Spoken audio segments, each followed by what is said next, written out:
My satellite feed cut out just as the police convoy turned onto the suspect's street. 1 second I was monitoring their pursuit on my encrypted feed from the roof-mounted dish, and the next, nothing. Static. Blank. Dead signal. I ran outside and saw her. Karen. She was standing in my yard, crowbar in hand, grinning smugly as my satellite dish lay crumpled at her feet like a mangled umbrella. "No more neighborhood eyesores," she declared, hands on hips, basking in self-congratulatory glory. What she didn't know, and what would soon bring her world crashing down, is that the dish she just destroyed wasn't just for TV.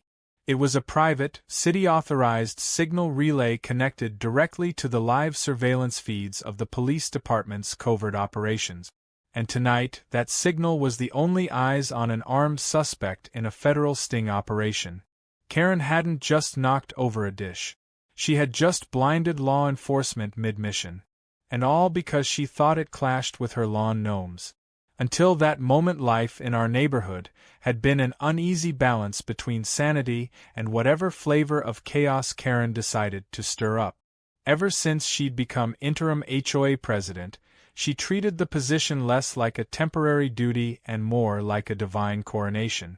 One week she was harassing neighbors about the color of their mailbox flags. The next, she threatened to tow a mobility scooter because it was parked unsupervised. The HOA bylaws never said anything about satellite dishes, but Karen had decided they were visual pollution. She was like a suburban dictator with a Pinterest board and too much time. I had warned her before not to come near my property. Not because I was afraid of her, but because I knew how delicate my equipment setup was. The dish had been personally installed with the help of the police tech team and routed into my private server room, which supported secure city surveillance for select remote zones. It wasn't public knowledge, not because it was secretive in a spy movie kind of way, but because it operated quietly under civilian tech contractor agreement. I had served in cyber operations during my military years and, after retirement, helped the local police deploy a wireless backup mesh system. When the cellular towers overloaded or failed, our rooftop receivers would bridge the data through satellite bands and localized signal repeaters. It was a patchwork of genius and necessity. And now, thanks to Karen, it was shattered. The moment the signal went dark, my phone lit up with calls from police command. Sergeant Lanes, who rarely sounded rattled, barked into the line like his mustache was on fire. Their drone feed had just dropped. Dashcam sync was broken. They were following a vehicle suspected to be trafficking military-grade firearms through residential routes, and they'd lost eyes completely. All because a suburban enforcer with a personal vendetta decided she didn't like the shape of my roof. When I told them what happened, I could hear the room go silent on the other end. Then a single word: unacceptable. As I stared at the wreckage of the dish, Karen prattled on about how she was going to clean up this street one antenna at a time. She had no clue what she had just done. I wanted to scream. I wanted to throttle the woman with the same crowbar she used to bring down a law enforcement asset. But instead, I did something else. I pulled out my phone and hit record. I captured her gloating, her smirking, her saying it was her personal duty to fix this ugly block. And I let her keep talking. Once I had enough footage, I calmly walked back inside, ignoring her shrieks about me being rude for walking away mid-sentence. I made 2 calls, one to the police department's deputy chief, the other to the actual HOA president, Marlene, who, despite being temporarily out due to hip surgery, still carried legal authority over the board. I told both what happened. By the time I finished explaining, they were both furious in ways that words couldn't carry. Within the hour, a uniformed officer showed up on my doorstep, not to question me, but to collect evidence and document the damage. Karen ran over like she was reporting a stolen package. When the officer turned to her and asked if she had been involved in dismantling the equipment, she beamed and said, "Of course. I did the whole neighborhood a favor." When he told her the satellite dish was part of an ongoing police operation, The color drained from her face so fast I thought she might faint. For a fleeting moment, she stammered. Then, in true Karen fashion, she doubled down. "Well then," she said, pointing at me, "why wasn't there a sticker? Something that said official? He just leaves weird metal junk on his house." I thought it was one of those old internet things. As absurd as her defease sounded, I knew this wasn't over. Interfering with a law enforcement signal wasn't a neighborhood dispute. It was a federal offense. But I wasn't ready to press charges yet. Because I had something better in mind: exposure, humiliation, and the kind of karmic justice that would live forever on every HOA fail blog from here to Oregon. Later that night, I reconnected the backup receiver unit from the attic and began relinking the mesh nodes to the city grid. Fortunately, the police had rerouted to a secondary feed, but they lost precious minutes. I knew I could get it back online, but the trust damage was already done. The entire task force now saw my neighborhood as a variable in future operations. That meant less tech support funding, less cooperation, and it was all because one woman wanted her lawn view unbothered. The following morning, Karen was already back in full form, knocking on doors, delivering aesthetic code reminders. She printed off herself. I watched her from my camera feed. Her posture had changed, less smug, more defensive. But she was still out there, still convinced she was the hero. It was time to prepare the next step. I collected every piece of documentation I had. The original authorization letter from the City Tech Board, my civilian cybersecurity contract, the site inspection reports, the chain of custody logs for the encrypted camera signals. All of it. I uploaded the video of Karen tearing down the dish to a private cloud folder. Then I crafted an email to the district attorney's office and marked it for review. But I also CC'd one more address: the local news station's tips inbox. This wasn't about revenge anymore. This was about protecting the integrity of an entire digital infrastructure. And if that meant taking down a self-declared HOA monarch with a crowbar and a superiority complex, then so be it. The neighborhood didn't just need its signal back. It needed its dignity restored. And this time, I would make sure Karen learned that the loudest voice isn't the one with the most power. It's the one with the clearest signal. Karen had no idea what she'd truly stepped into. For her, the satellite dish was just another thing to eliminate on her campaign of suburban purification. She saw herself as a kind of self-appointed guardian of visual decency, not realizing she had just tripped the wires of a law enforcement network built on trust, discretion, and precise technological calibration. I wasn't about to let her walk away from this without consequences, but instead of retaliating emotionally, I chose something more powerful: methodical exposure. That morning, I drove down to the Municipal Tech Liaison office with my evidence folder tucked under one arm. I met with Officer Carlin Gwynn, the department's lead digital systems coordinator, who had worked closely with me to set up the satellite dish's secure relays over a year ago. Her expression darkened as I explained what Karen had done. She quickly cross-verified the timestamps, incident logs, and chain of custody records to confirm we had legal standing to pursue obstruction charges. The feed Karen had interrupted wasn't just for general oversight. It had carried live footage from a drone-based surveillance effort tracking a ring of illegal weapons transactions that had now temporarily gone dark. Nguyen made a few calls on the spot. Within minutes, the city's legal advisors were reviewing the footage. Meanwhile, back in the neighborhood, Karen was already trying to reshape the narrative.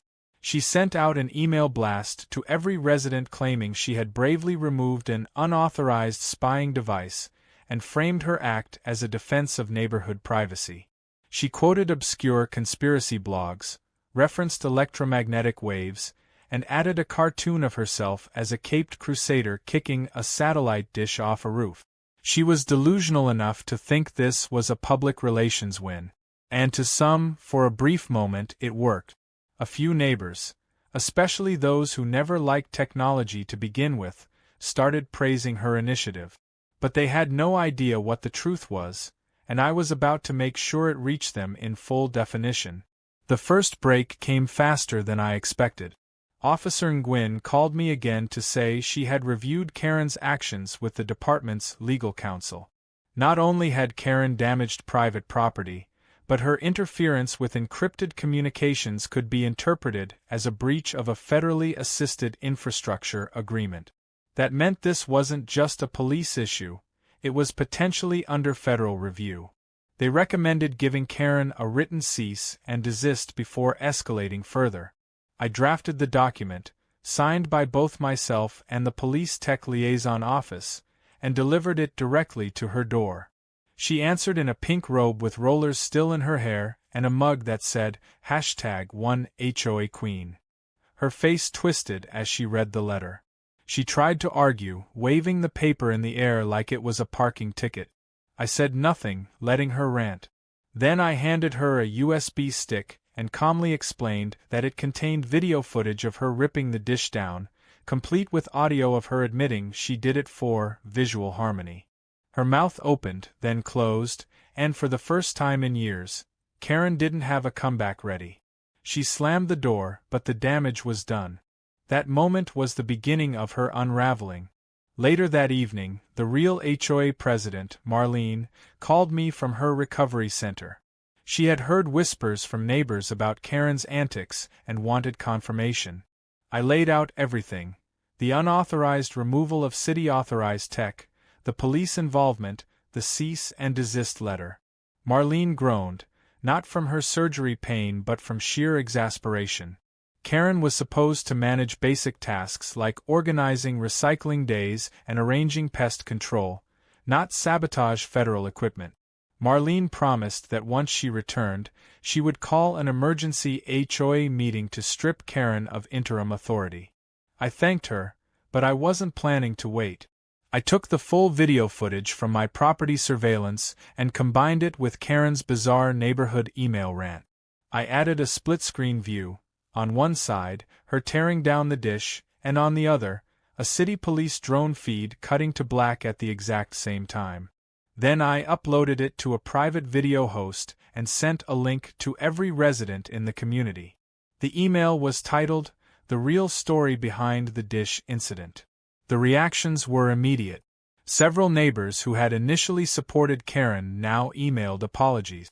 One elderly couple who'd lived here for 30 years sent me a fruit basket and a handwritten note saying, "We had no idea what she did. Thank you for keeping us safe." Even the neighborhood gossip chain that usually fed Karen's self-image now turned cold. Nobody wanted to be seen defending the person who'd potentially endangered a police operation. But Karen wasn't done fighting. She showed up at the next HOA bulletin post, pinning up flyers that accused me of running an illegal spy center and harboring government technology in a residential zone. She even drew a crude cartoon of me with antenna ears and a thought bubble saying, "I see everything." It would have been funny if it weren't so recklessly ignorant. She claimed to be organizing a petition to remove me from the neighborhood entirely. I contacted my lawyer, just to be safe, and we prepared a response. The moment she made any legal threat, we'd hit back with full documentation, including her written admission and the department's authorization of the dish. But before that confrontation could happen, something surprising occurred. An HOA whistleblower, a board member who hadn't said much until now, slipped an anonymous letter into my mailbox. It contained screenshots of internal messages between Karen and a handful of others on the board. In them, Karen openly discussed using HOA funds for personal purchases, including paying her cousin for consulting on aesthetic regulations. There were even screenshots of her mocking certain neighbors, calling them hoarders with tech junk, and claiming she'd force them out, one power cable at a time. The implications were massive. This wasn't just about a satellite dish anymore. Karen had been misusing HOA authority, funds, and communication platforms for her personal agenda. I forwarded the letter and images to Marlene and also to a city oversight committee contact I had from a previous project. The response was swift. An audit of the HOA finances was launched the following week, and Karen was placed under internal review pending further investigation. It was during this tense period that the police chief himself, a burly no-nonsense man named Delaney, called me to check in. He thanked me for acting quickly, and for preserving what signal strength I could while they rerouted surveillance. He also warned me that they might need to use my house again as a temporary base for another upcoming surveillance test. If I was willing, I said yes without hesitation. He chuckled and added, "You've got better security than our own IT room. And you don't let Karens run wild."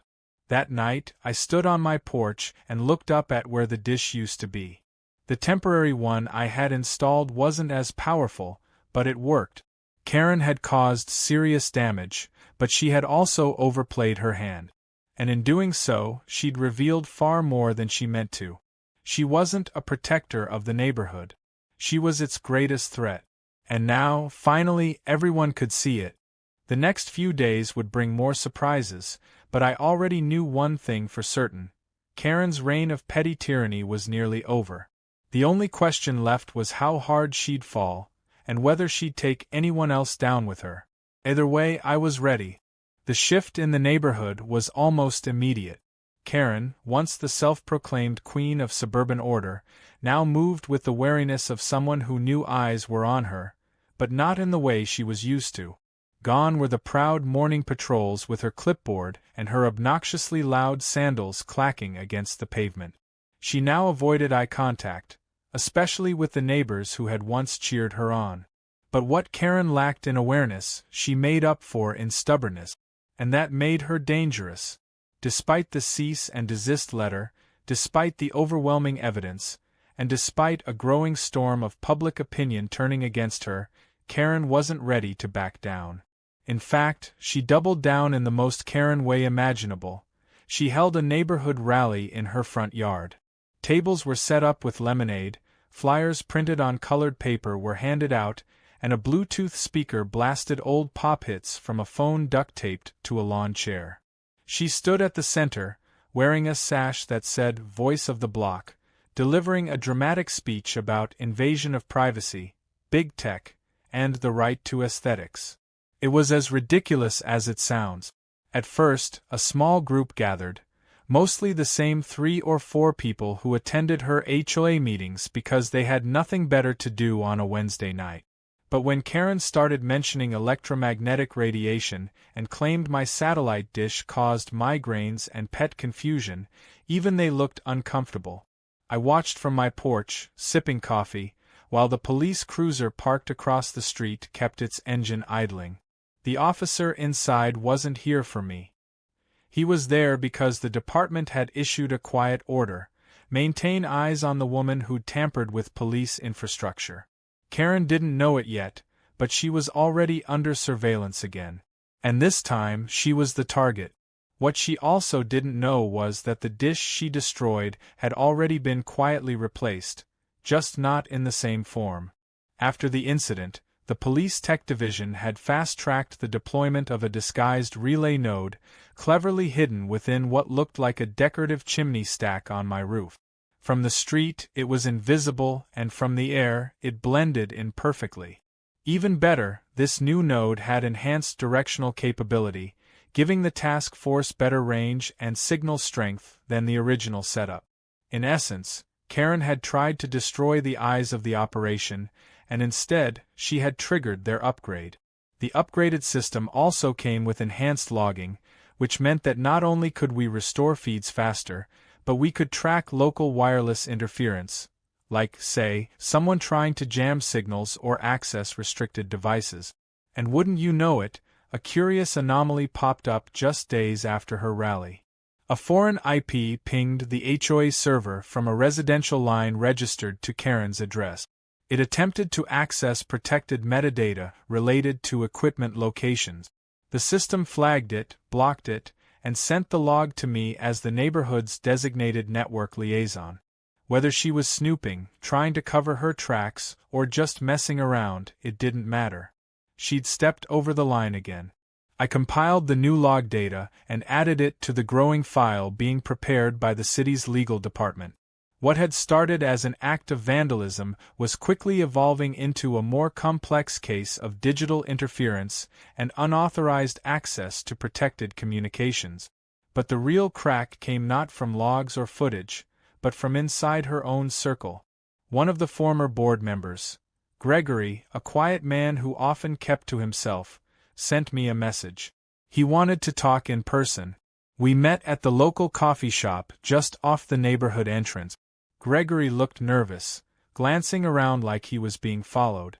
After a few pleasantries, he pulled out a tablet and showed me a series of internal messages. Karen had been coordinating a personal side project. She had convinced a few members of the HOA that the neighborhood needed a surveillance audit and was attempting to create a map of every camera, satellite, antenna, and tech installation. Under the guise of aesthetics and privacy, she was trying to root out any unapproved signals. The irony was staggering. Gregory hadn't reported her earlier because he thought she was just being weird. But once he learned about the police feed interruption and the federal review, he realized what she was doing was dangerous. He handed over the full message archive and offered to submit a statement if needed. I thanked him and told him he might have just saved the entire neighborhood from further damage. Meanwhile, Karen tried her next move, an online smear campaign. A Facebook page appeared overnight titled, "Save Our Neighborhood from Surveillance." It featured cropped photos of my house, ominous language about government tracking, and grainy images of dishes and antennas from random properties. She posted long rants, claiming she was being silenced, accused of crimes she didn't commit, and hinted that she was going to take the battle higher. The comments section didn't go the way she hoped. People mocked her. Screenshots of her original vandalism video were posted as replies. Someone even posted a meme of her wearing a tinfoil crown. Then came the biggest twist. A woman named Tricia, who claimed to be Karen's niece, publicly commented on the page. Tricia said she had always admired her aunt, but that recent events made her reconsider everything. She said Karen had been obsessed with control for years, even installing cameras inside their family cabin under the pretense of security, but then using them to monitor who used the guest towels. The thread went viral within the community. Karen deleted the page less than 12 hours later, but it was too late. The screenshots were already circulating in group chats and message boards.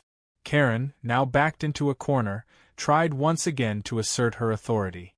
She marched into the HOA office unannounced and demanded that I be removed from any tech-related position within the community. She accused me of being a dangerous agent of surveillance, and insisted the board investigate my relationship with the police department. What she didn't realize was that by this point, most of the HOA board had already turned on her. Her antics, legal troubles, and public outbursts had made her a liability. They politely told her that all concerns needed to be submitted in writing. She stormed out, nearly knocking over a decorative vase. By the end of the week, I received word from Marlene that the internal review was complete and that the city had finalized its decision. Karen would be officially removed from all HOA positions effective immediately. In addition, a formal warning would be issued against her, banning her from interfering with any equipment, utilities, or infrastructure within the neighborhood. She would not be permitted to contact or approach me regarding tech matters ever again. I posted the official announcement on the community board and emailed it to every resident. I expected some kind of reaction from her. Maybe another flyer campaign. Maybe another ranting email. But Karen went quiet. Unnaturally quiet. The kind of quiet that comes when someone is either plotting or finally realizing they've lost. She stopped showing up to meetings. Stopped walking her dog in front of my house. No late-night stomping, no sarcastic shouting. Just silence. It was almost unsettling, but I wasn't about to let my guard down. Not yet. Because knowing Karen, if there was one thing she hated more than losing, it was losing without causing one last scene. And I had the distinct feeling that her final act hadn't been played just yet. The calm wasn't peace. It was the pause before something foolish. and I was already preparing for what came next. The quiet didn't last. I should have known it wouldn't. Karen was never the type to fade away with dignity. After everything she'd stirred up, after being ousted from her beloved HOA position and publicly shamed by her own niece on social media, she wasn't going to simply accept defeat. For a few days, the street returned to some semblance of normal. The air felt less tense. Neighbors waved again. People began setting up porch decorations without fearing a passive-aggressive letter. The silence wasn't peace. It was pressure building behind a dam. And just as I expected, Karen came back swinging, but not in the way anyone could have predicted. It started with a knock at my door late one evening. Standing there was Officer Carlin Gwynn, the same tech officer who had helped install the satellite relay system and had been working with me and the department ever since the incident. She didn't look pleased. In her hands was a printed document, several pages thick, with my name, address, and a formal city inquiry stamp. I invited her in, and she sat down at my kitchen counter, tapping the edge of the folder as she spoke. Apparently, someone, Karen, had submitted a formal complaint to the city's Public Infrastructure Oversight Committee, alleging that my rooftop satellite equipment was illegally installed, radiating harmful emissions, and interfering with domestic wireless harmony. Yes, that last part was her actual phrasing. Carla sighed and told me the city was obligated to follow procedure whenever a formal complaint was logged, even if it came from someone like Karen. The process wouldn't take long. Just a verification of permits, authorizations, and a physical inspection of the equipment. Still, it was frustrating. Karen had managed to weaponize bureaucracy to waste everyone's time. She had no real case. Everything had been documented and installed with full permission. But that wasn't the point for her. The point was to create friction, to remind me that she still had some ability to stir the waters. We scheduled the inspection for the next morning. Carla would bring along 2 additional officers from her division to verify all installations, and I welcomed it. But what really rattled me was that Karen had gotten access to the oversight complaint forms in the first place. That meant she was digging deeper, likely reaching out to departments and city offices in a last-ditch effort to get me in trouble. It was obsessive behavior, and it was escalating. That night, I checked my system logs again and found something new. An IP ping from an out-of-state VPN had tried to access the HOA server's admin backend. It failed, but the attempt was logged, and I had strong reason to believe Karen had either hired someone or was trying to breach the network herself. The next day, Carla and her team arrived and spent an hour verifying everything. They checked the mounting structure, confirmed the permits, ran a signal strength test, and even cross-referenced it with their own central record. Everything was in order. But as we wrapped up, Carla asked if I had heard what Karen had been doing the night before.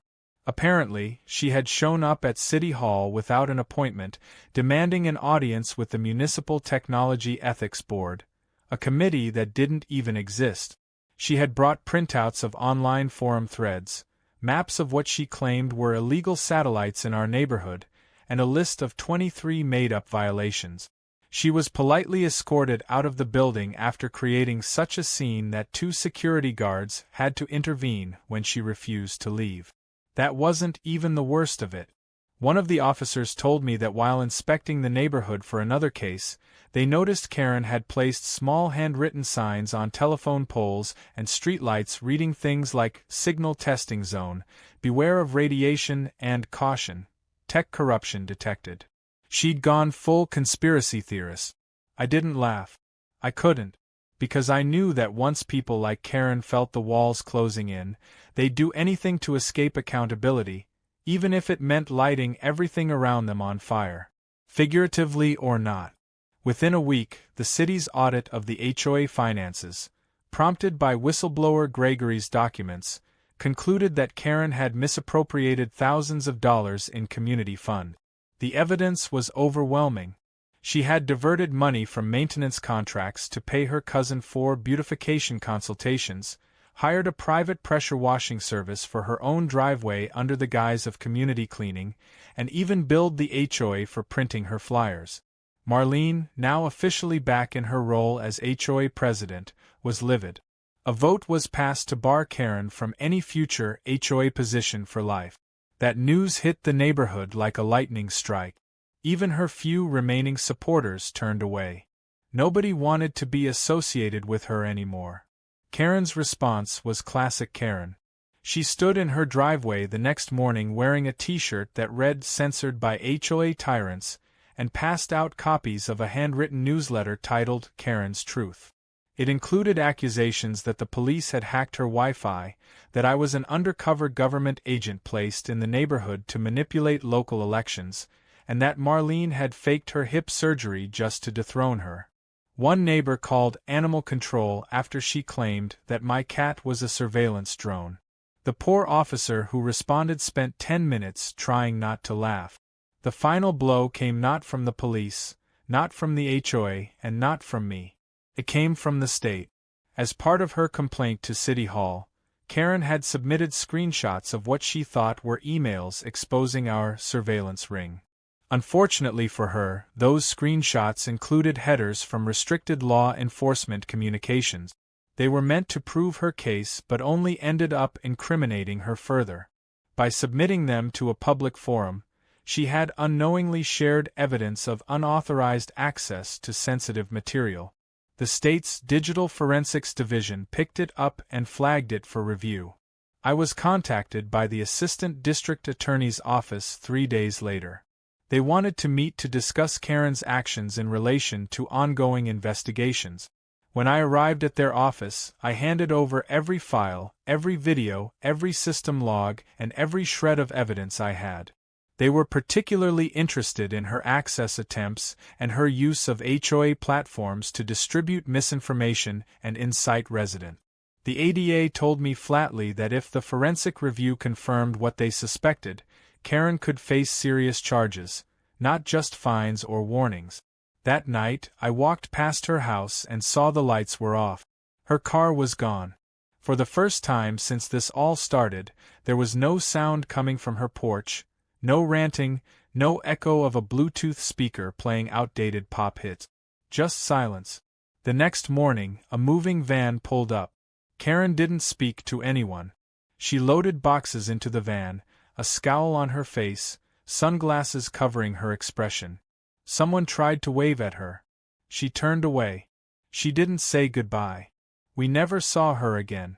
The neighborhood didn't throw a party, didn't erupt in cheers, but you could feel the tension drop like someone had cut a wire.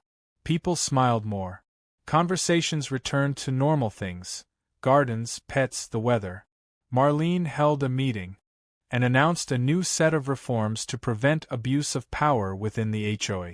The community voted unanimously to implement tech transparency rules, re-establish trust, and officially thank me and the police department for our role in maintaining neighborhood integrity. As for me, I installed a small bronze plate on the side of my house, just beneath the new relay unit. It read, "Signal strong. Interference denied." A reminder that no matter how loud someone screamed, the truth would always broadcast louder. Karen may have tried to shut it all down, but in the end, she only made the signal stronger. It was a strange feeling walking through the neighborhood without that constant weight pressing down on everything. For months, Karen had been the force disrupting the balance of our community, injecting chaos into every corner she touched. And now she was just gone. The moving van had rolled away like a final punctuation mark, and with it went the woman who had taken it upon herself to dismantle more than just my satellite dish. She tried to dismantle order, trust, and even law enforcement communications without ever realizing the scale of what she had touched. But even as peace settled back in, there remained a final echo of her presence, a cautionary tale, a whisper of what happens when control is confused with authority and ignorance gets weaponized. The weeks that followed her departure were filled with quiet rebuilding. Technically, the dish was no longer necessary since the hidden relay unit outperformed the original setup by miles. But symbolically, I had a replacement installed in the exact spot where Karen had torn it down. It wasn't hooked into the system, just a visual reminder of what had happened. Neighbors began stopping by more often, some to thank me, others to apologize for ever siding with Karen, even briefly. It wasn't hard to forgive them. Karen had a way of wrapping her madness in the language of rules and order, which made it hard for some people to see the damage until it was too late. Marlene officially returned to full duty and hosted the first community gathering in months, a backyard dinner for the neighborhood with food trucks, music, and an open mic. The idea was to reclaim the sense of unity that had been lost under Karen's reign. When I arrived, people clapped. Not polite, awkward claps, but the kind you give someone who took a punch for everyone else. I didn't think I needed that, but in the moment it felt good. Not because I wanted recognition, but because I finally felt like the neighborhood had healed. The police chief made a surprise appearance and brought along a few folks from his department. They didn't come as officers. They came as people, joining in on the potluck, chatting with residents, and answering curious questions about how the satellite system worked. It was transparency, not secrecy, and it put everyone at ease. I gave a short talk, mostly just to clarify what had really happened, but also to highlight how civilian-tech partnerships could make communities safer without compromising privacy. At the end, Marlene handed me a small plaque made by the local high school shop class. It had a cartoon dish and the words, "Neighborhood Guardian," engraved on it.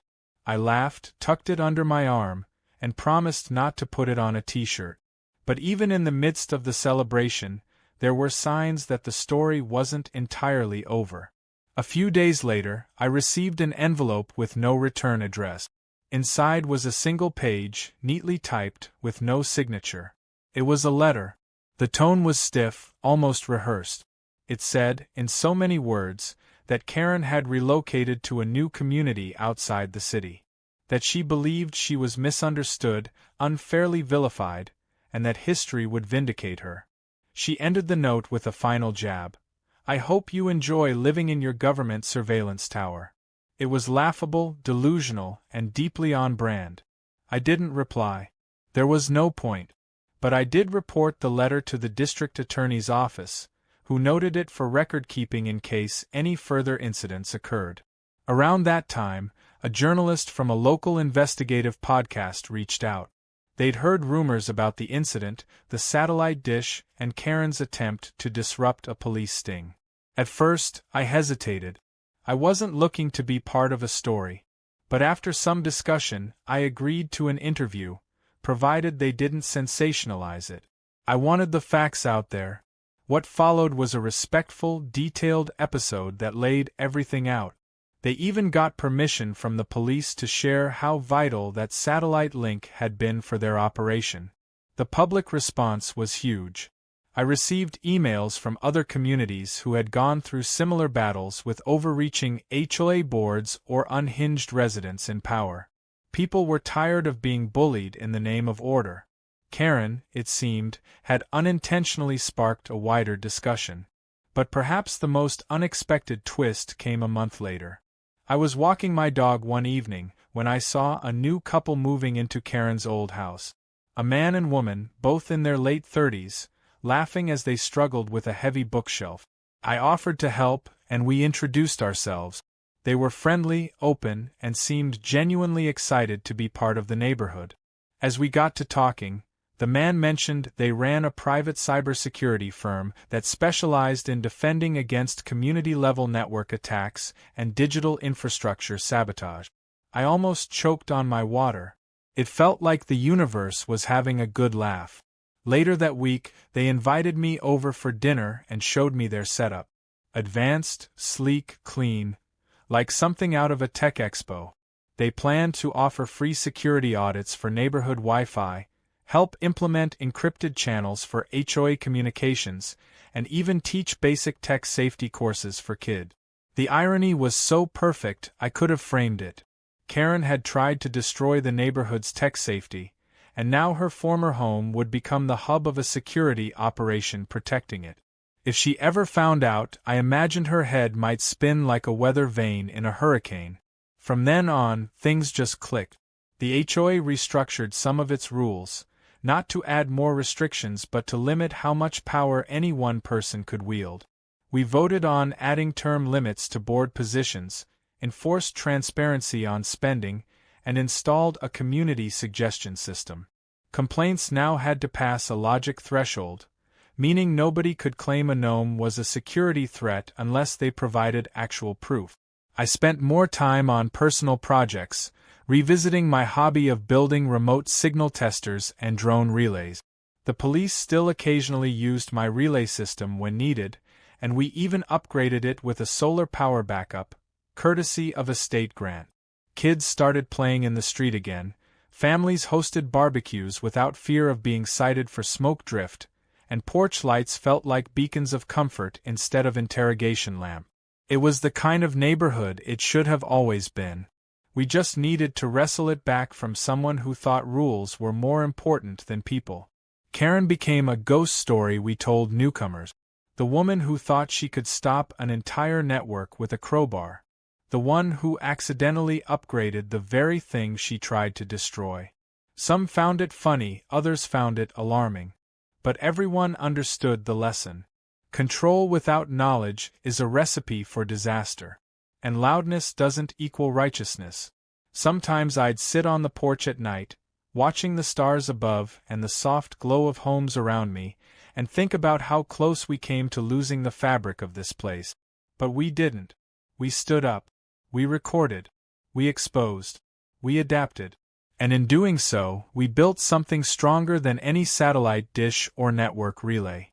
We built a community that refused to be bullied again. And the signal? Still perfect.